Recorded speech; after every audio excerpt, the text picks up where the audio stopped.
Hey, everybody, welcome to the show. You know where you are, the 9 at 9 with me, Tigo. And sometimes I've been in business, since I was 10 years old. And sometimes you have things come along that, other people may disappoint you. You may feel like you kind of got left behind, or you're just wondering, what the heck just happened? I have one of those days every week. What the heck just happened? Well, our good buddy, Michelle Jewsbury, is here today, and we're going to talk about the 3 steps to get you through disappointment so you don't lose your momentum, because we want you to keep going and keep growing. So let's get Michelle up here. So sit right there. We'll be right back. Expert Talk is sponsored by Pod Nation TV, the podcast to broadcast network.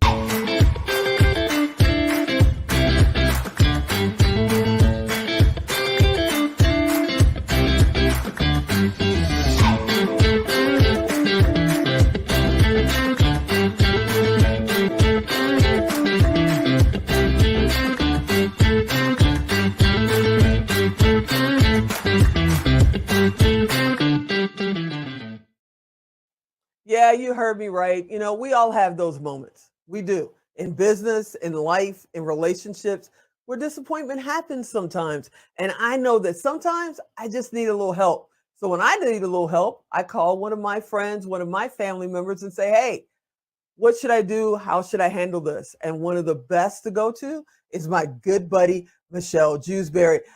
Michelle, are you out there? I'm out here. Yay, I'm here. What's happening? Hey, life is good. I'm so excited. And it's awesome, this virtual reality that we now have, that you are in Vegas right now. I'm in California, and we can still talk no matter if I'm in Africa and you're in Vegas or Cali, wherever you travel to. So it's lovely. I'm very excited to be here. Wait a minute. Does that mean we can do a show while you're in Africa next time? Yeah, why not? That would be awesome. I'm going in March. So I know that this isn't part of the show, but if you are interested in a mission trip, right, we are taking a group of people with my nonprofit, Unsilenced Voices, to Sierra Leone, March 6th to the 13th. See, that has nothing to do with disappointment, because that's just exciting. Yes, that is amazing. So with your nonprofit, with all of your speaking engagements and all the stuff that you do, you literally live bi-coastal. Where are you in the world right now, by the way? I am in Cali right now, but I do live in Florida. And you live in Florida, both the sunny states. I noticed you didn't go to like Canada or Wisconsin. You're keeping in the sun. Remember, see, I'm sunburnt a little bit, so that's why I like sun. My favorite place to be is by the water. So the water is full of joy, not disappointments. There you go. When somebody at your level, it's not, everybody assumes that, oh, she never has a problem. Nobody ever cancels on her. Things are just perfect, and she can just go step by step. And in reality, I know we get, cancellations more than others. We get brick walls put in front of us when it's supposed to be clear skies and open roads. How do you handle that every day, in every way? Yeah, it is every day, and it is in every way. And, the first thing that I learned is that you can't expect without communication. So oftentimes we are disappointed because of our lack of communication with another person. So say I expect my boyfriend to take out the trash. This is like a mundane example, but I don't speak my words. He can't automatically assume that that's what I want. It's the same with business too. So if we expect a business partner, if I expect Tigo to do something for me, say something about our event coming up, and I don't communicate with her, but I automatically assume that she knows what I'm talking about, then I'm left feeling disappointed. And she is left going, well, what the heck? You never told me, right? So the crystal ball wasn't working today. her 8 ball, right? Yeah. What is Michelle Jewsbury thinking?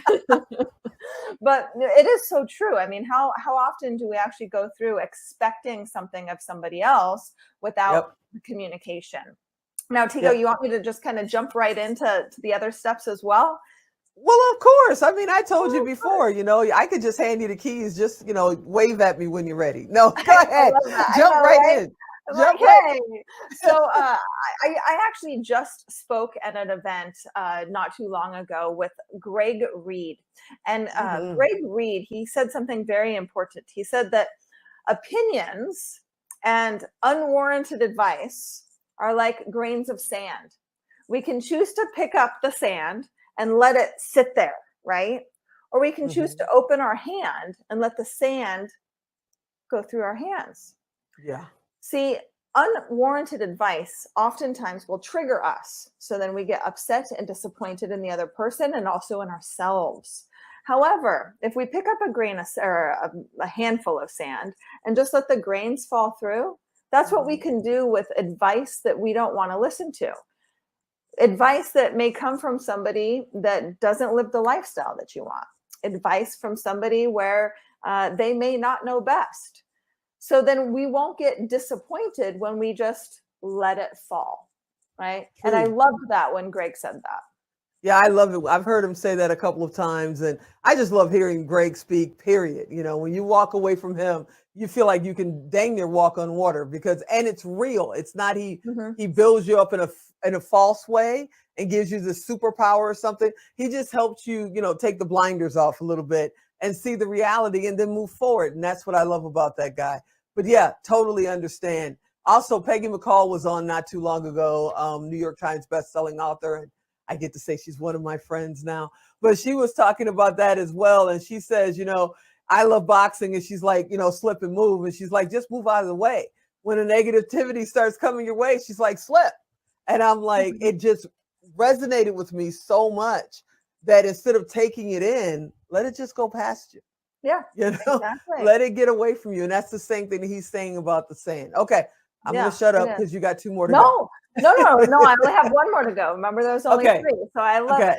it. So the last one is probably the most difficult part about Mhm. overcoming our challenges, overcoming the disappointments that we face, but it's cutting ties, right? I know that Ooh. that sounds very drastic and harsh. However, there's certain people in our lives that we hold on to for long periods of time.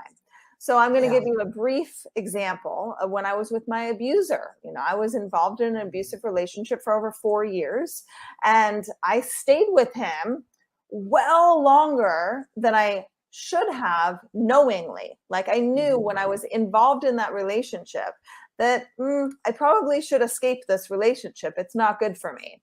And it wasn't until I was able to finally reach that breaking point to leave. Well, it's the same thing with friends, family members, associates that we may know that they walk into the room and all of a sudden the lights go dim. Why do Mhm. we want to associate with them? We can decide. We have a choice. Life is a choice, especially if you live in America, right?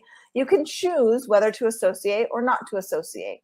And that means you can choose whether to listen to them or not listen to them, whether to hang out with them or go to the bar after work and drink, right? You don't Mhm. want to be doing all of that. So my oomph, my advice to you then is to cut ties with those people. And if it's a family member, you know, maybe not cut ties completely, but Right. decide when you'll talk to them. Decide Yep. on your terms when you have enough mental capacity to deal with some of that negativity.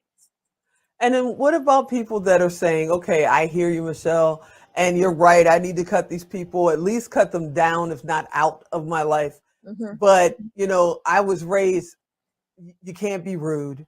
You Yeah. know, when somebody calls, you got to answer. When you see them in the street and they wave, you should wave back. You know, how do they give themselves permission to cut those ties and know that they're not a bad person? You're not a bad person if you cut out negativity, Yeah, no, correct? you're not. No, you are not. And it's interesting you just said that because the phone rings. Who said you actually have to answer it? Mm. Right? So maybe we Mhm. might have been brought up that we wave back. You can be cordial and still distance yourself from somebody, right? I'm Mhm. not saying cut ties and make it, you know, a burning bridge. You don't want to do that. However, you can cut ties and distance yourself in a way that is still a win-win, right? They may not actually know that you're distancing yourself for specific reasons, They're just like, oh, Michelle became really busy. Michelle's, she's doing her business thing. Apparently she doesn't want to come hang out at the bars anymore. But that's Right. what it takes, right? But that's what it takes. You have a choice. So be cordial about it, but you don't have to pick up that phone call. We have texting, and typically 90% of people read their texts. You can send a quick text back. Hey, I'm busy right now. Hope you're doing well. That's it, right? But you don't have to pick it up and be in an hour-long conversation, wasting your time. No, I hear you. And when you get to my age, because I'm 58, going on 59, you get this. I'm the queen of blocking people. I am the absolute queen. I don't have time for it. I'll try to, be polite, try to get through it. And if they can't get the message, the best thing that was ever made on a cell phone is the power to block. Because it's like, yep, no, I am done. I am done. So, but it takes a while to get there because you are told your whole life, don't talk to strangers, but don't be rude. Yeah. Hello. That's kind of like, huh? A dichotomy. So, yeah. Yeah, literally. So you're one of the strongest people I know. You already know I feel that way about you and everything that you're doing. Next month, we're going to really get into your nonprofit. You got an event coming up at the end of the year. But for right now, if somebody wants to reach out to you to have you come and speak, to be a part of your organization, or just want maybe you to be a coach for them, how do they get in touch with you? Yeah, thank you, Tigo. So here's a couple of ways. If you visit unsilencemyvoice.com, again, it's unsilencemyvoice.com. There's information about how you can book an appointment with me, how you can look at my speaker fees, how you can see where I've spoke before, but also see the programs that we have, whether it's our Ultimate Breakthrough Masterclass system, private coaching, or the Ultimate Breakthrough Bootcamp that's happening the end of October. Oh, that's amazing. You already know how I feel about you. You're my friend. You're part of our family. You can come and hang out anytime. I think you're one of the best. And it's truly an honor to be, just support your organization. You're awesome. Tigo, you and Alan are great. So super, super appreciative. Thanks for having me. Thanks for being on. All right, everybody, you know what to do. If you didn't get a chance to write it down, don't send me a text message or send me a Facebook message. Tigo, what did she say to go? Go to Tigo Direct. Type in her name, Michelle. Type in unsilence. Type in, disappointment. She's coming up. I promise you. Send her a message. She'll get back to you. That's how we're going to do it. And we'll have a blast when she goes on next month. And you can get even more information. I hope you enjoyed this episode. I hope you'll be back next time. And as always, I'm Tigo. I'll talk to you next time.